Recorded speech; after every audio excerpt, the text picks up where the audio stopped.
జగన్ ఇప్పుడు ప్రస్తుతం వైఎస్ఆర్ కాంగ్రెస్ పార్టీ వాళ్ళకి ఒక భయం పుట్టిస్తున్నాడు. ఎందుకని అంటే అంత ప్రశాంతంగా ఉంది. సిట్టింగ్ ఎమ్మెల్యేలు 151 మంది, అందులో కొంతమంది ఇన్యాక్టివ్గా ఉన్న వాళ్ళని తీసేస్తారు, అక్కడ వేరే వాళ్ళని పెడతారు అని భావించారు పార్టీ కార్యకర్తల నాయకులు. కానీ ఈ బీసీ ఫార్ములా, ఈ చేంజింగ్ ఫార్ములాలు, ఎమ్మెల్యేలను ఎంపీలుగా, ఎంపీలను ఎమ్మెల్యేలుగా కొంతమందిని తీసేయడం, టికెట్లు రాకపోవడం, ఆ ప్లేసులో బీసీలకు ఇవ్వడం, వీటితో కార్యకర్తలకు వణుకు పుడుతోంది. తమ నాయకుడు చేసింది రైటా రాంగా.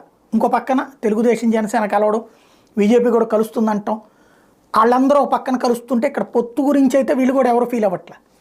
కానీ ఈ మార్పు చేర్పుల వల్ల బీసీ అస్త్రం అన్నటువంటిది పనిచేస్తుందా? ఇంకోటి, గ్రౌండ్ లెవెల్లో ఎంత సంక్షేమ పథకాలు ఇచ్చినా తిట్టిపోసేవాళ్ళు వాళ్ళకి కనబడతా ఉంటారు. కాబట్టి ఓ పక్కన అన్నీ తిన్నా మనల్ని తిట్టిపోసేవాళ్ళు ఉన్నప్పుడు